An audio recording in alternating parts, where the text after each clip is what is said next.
नमस्कार दोस्तों। आज के इस दिलचस्प विश्लेषण में आपका बहुत बहुत स्वागत है। बचपन से लेकर आज तक हम सब ने नाग नागिन के बदले की कहानियां कहीं ना कहीं जरूर सुनी है ना?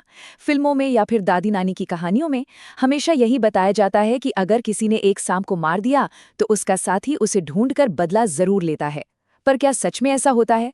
आज इस प्रस्तुति में हम विज्ञान और तथ्यों की मदद से इस सदियों पुराने सांस्कृतिक मिथक का एक बायोलॉजिकल रियलिटी चेक करने वाले हैं। तो चलिए बिना किसी देरी के शुरू करते हैं। तो चलिए सीधे इस सवाल पर आते हैं और उस रहस्य से पर्दा उठाते हैं जिसने पीढ़ियों से लोगों के मन में खौफ बिठा रखा है। क्या सांप सच में अपने दुश्मनों को याद रखते हैं और उम्र भर दुश्मनी पालते हैं? पर्दे पर देखने में तो ये सब बहुत ही नाटकीय और रोमांचक लगता है, बिल्कुल किसी थ्रिलर फिल्म की तरह। लेकिन जब हम असल दुनिया और जीव विज्ञान यानी बायोलॉजी की बात करते हैं, तो क्या विज्ञान इन कहानियों को सच मानता है? आइए देखते हैं। अब आप सोच रहे होंगे कि इन सवालों का एकदम सटीक और तथ्यात्मक जवाब हमें मिलेगा कहाँ से? तो देखिए, आज के हमारे इस विश्लेषण का पूरा आधार है राधा कृष्ण कोचिंग हरदी के गोविंद सर के नोट्स। जी हाँ, हम सांपों के व्यवहार और जीव विज्ञान से जुड़ी अपनी इस पूरी जांच को इन्हीं तथ्यों पर आधारित रखने वाले हैं। इस अध्ययन सामग्री में बहुत ही तार्किक और स्पष्ट रूप से उन मिथकों को तोड़ा गया है जिन्हें समाज ने बिना सोचे समझे सच मान लिया है। तो सबसे महत्वपूर्ण बात यह है कि सांपों के पास पुरानी यादों को सहेज कर रखने की शारीरिक और जैविक क्षमता ही नहीं होती। बिल्कुल, आपने एकदम सही सुना। एक तरफ वो पुराना मिथक है कि सांप अपने हमलावर का चेहरा अपनी आंखों या दिमाग में एक तस्वीर की तरह छाप लेते हैं, और दूसरी तरफ है ठोस वैज्ञानिक तथ्य। असल में सांपों के दिमाग की बनावट वैसी होती ही नहीं है। उनके दिमाग में वो हिस्सा पूरी तरह से मिसिंग होता है, अनुपस्थित होता है, जहां पुरानी यादें या घटनाएं स्टोर होती हैं। अब आप ही सोचिए, जब किसी घटना को याद रखने की कैपेसिटी ही नहीं है, तो भविष्य में बदला लेने की प्लानिंग करने का तो सवाल ही पूरी तरह खत्म हो जाता है, राइट? खैर, अब ये जैविक तथ्य एक बहुत ही स्वाभाविक सा सवाल खड़ा करता है। अगर ये साबित हो चुका है कि सांप किसी घटना या चेहरे को याद नहीं रख सकते, तो भाई ऐसा क्यों होता है कि अक्सर जहां किसी सांप को मारा जाता है, वहां कुछ ही समय बाद दूसरे सांप आ धमकते हैं? ये तो एक ऐसी घटना है जिसे हम में से कई लोगों ने अपनी आंखों से देखा है। अगर ये बदला नहीं है, अगर ये किसी पुरानी याद का नतीजा नहीं है, तो वो कौन सी अदृश्य शक्ति है जो दूसरे सांपों को चुंबक की तरह ठीक उसी जगह पर खींच लाती है? अब इस पूरे मामले में जो बात वास्तव में दिलचस्प है वो ये है कि सांप किसी जादुई या इमोशनल तरीके से नहीं, बल्कि पूरी तरह से केमिकल यानी रासायनिक तरीके से आपस में बातचीत करते हैं। आपने अक्सर देखा होगा कि सांप बार बार अपनी जीभ बाहर निकालते रहते हैं। कभी सोचा है क्यों?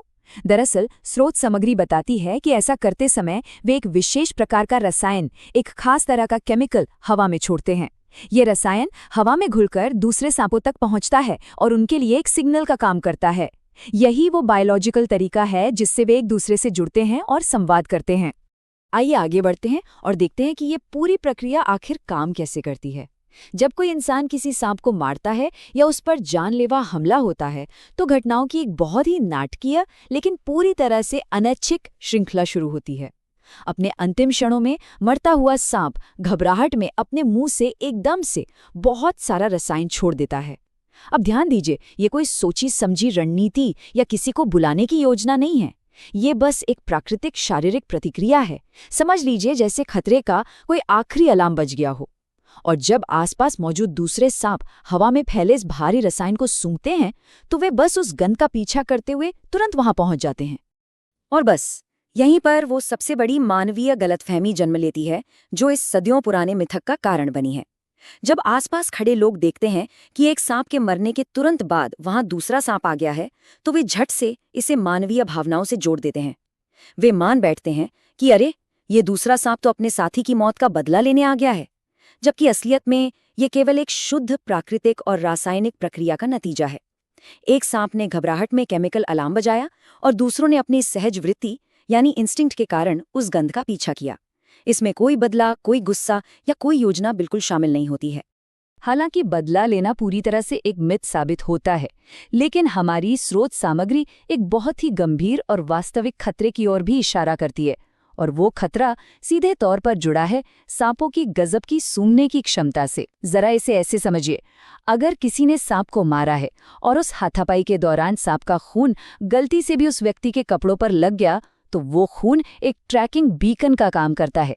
सांप के खून की वो खास गंध कपड़ों पर लंबे समय तक बनी रहती है और यही सबसे खतरनाक हिस्सा है। दूसरे सांप उस खून की गंध को सूंघते हुए बहुत ही आसानी से उस व्यक्ति का पीछा कर सकते हैं। वे किसी चेहरे को याद करके पीछे नहीं आ रहे होते, वे केवल और केवल उस खून की गंध को फॉलो कर रहे होते हैं। तो इस पूरे विश्लेषण के अंत में एक बहुत ही गहरा सवाल हमारे सामने आता है। क्या ऐसा नहीं है कि सदियों से हम इंसान अपनी खुद की जटिल मानवीय भावनाओं को, जैसे गुस्सा, शोक और बदला, जानवरों की शुद्ध और सरल रासायनिक वृत्तियों पर थोपते आ रहे हैं? जैसा कि हमने देखा, सांपों के पास न तो दुश्मनों के चेहरे याद रखने वाला दिमाग है और न ही बदला लेने की कोई भावना। उनका पूरा अस्तित्व सिर्फ केमिकल सिग्नल्स और प्राकृतिक शारीरिक प्रतिक्रियाओं पर टिका है। गोविंद सर के नोट्स पर आधारित ये स्पष्टीकरण हमें एक बहुत ही अहम बात याद दिलाता है। प्रकृति को मिथकों और डरावनी कहानियों के चश्मे से देखने के बजाय वैज्ञानिक तथ्यों की नज़र से समझना कहीं ज्यादा जरूरी है, ताकि इन सदियों पुराने अनावश्यक डरों को हम हमेशा के लिए अलविदा कह सकें। तो अगली बार जब आप सांप के बदले की कोई कहानी सुने, तो आपको पता होगा कि इसके पीछे का असली विज्ञान क्या